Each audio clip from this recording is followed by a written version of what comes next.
Hi, my name's Phil. I like to talk about politics. And in this video, I'd like to discuss the lies concerning his handling of COVID that Boris Johnson has been trotting out again as he publicises his book. It's incredibly important that the general public understand the truth about the main lies. Otherwise, we risk perpetuating the mistakes that were allowed under his leadership.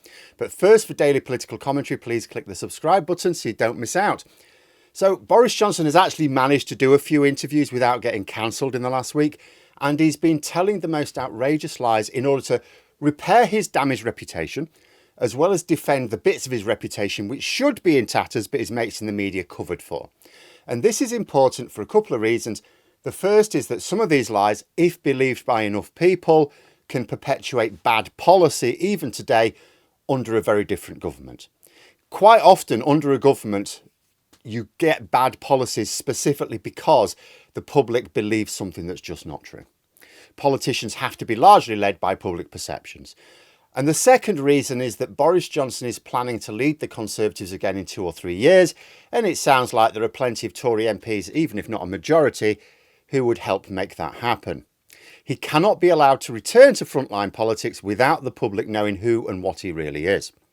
So the first line concerns Brexit. Brexit has been such an obvious disaster that very few of those who still support the concept can come up with any benefit which is not a complete fabrication. In fact, the only truthful Brexit benefits reported have been for other countries who benefited from getting some of our trade and investment. And Boris Johnson's no different. He can't think of a truthful benefit, but that's fine because he's addicted to lying anyway.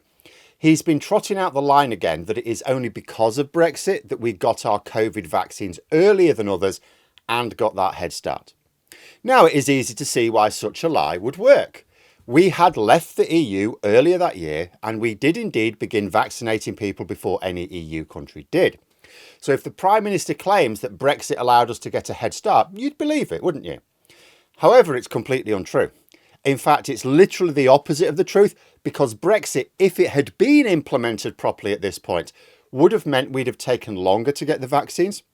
This is because although we did, yes, leave the EU earlier that year, we were still attached to all of the EU systems, including the European Medicines Agency. The real Brexit happened at the end of 2020 after we'd secured the vaccines and begun vaccinating people. All that happened when we left the EU is we surrendered our representation in the EU Parliament and the Commission and the Council. That was it. We basically lost our say at the table. But in all of the respects, we were still in the EU. Everything else was still the same.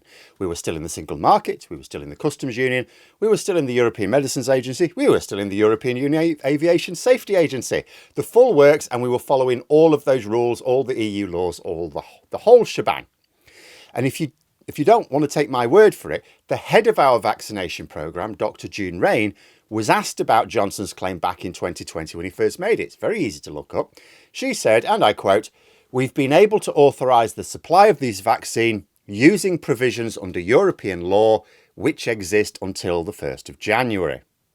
So the person who got our vaccines ready for use had said European laws had actually helped us get the vaccines early. If we'd left the EMA a few months earlier, we'd have been delayed. So no, Brexit did not help us. It would actually have hindered us if it had happened a bit earlier." It's also worth following up with the attached lie, which often goes with it, which is that we had the fastest vaccine rollout. Now, when Johnson tells this story, it varies between the fastest in the world or just Europe, depending on how many sherbets he's had, but it's a lie either way. By the end of 2021, we were not even in the top 10 in Europe. We got off the blocks quicker than most countries and all EU countries, certainly, but it didn't take long to be overtaken. Not that it matters who did have the fastest rollout as such. You know, with Boris Johnson, it all had to be world beating. It was like, but people they don't need world beating. We just want, is it good enough? Are you doing your best? It wasn't a race against other countries. It was a race against a highly infectious disease. What mattered was whether governments helped or hindered their own country's rollout.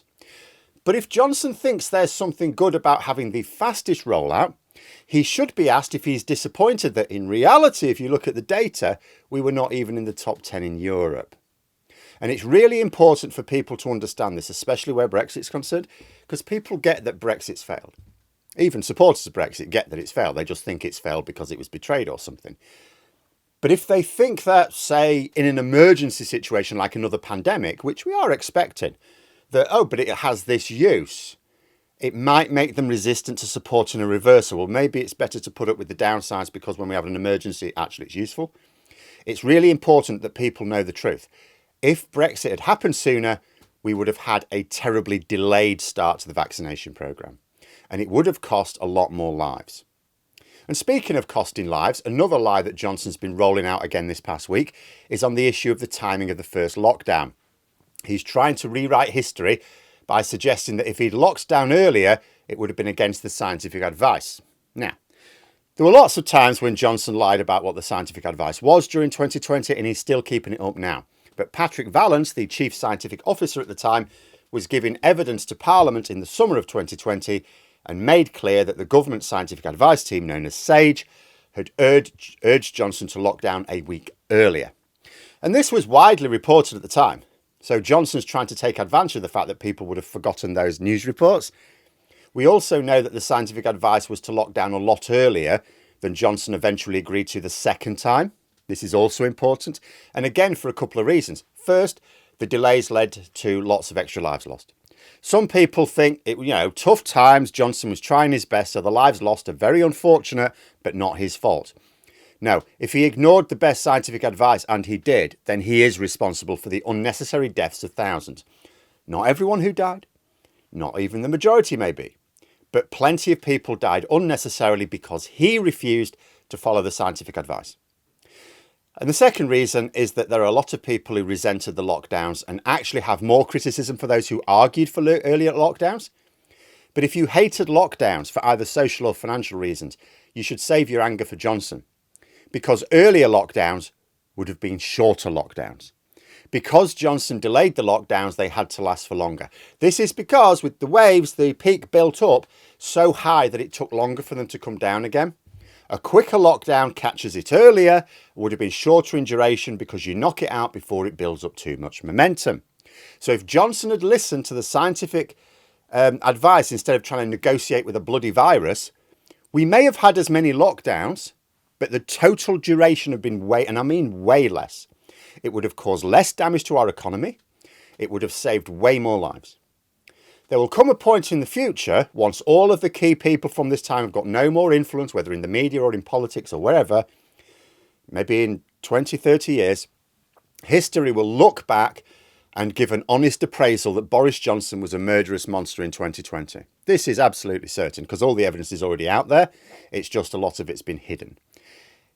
But it would benefit us even in the here and now to understand this sooner rather than later. And why? Because he wants to come back and pick up where he left off. That's why.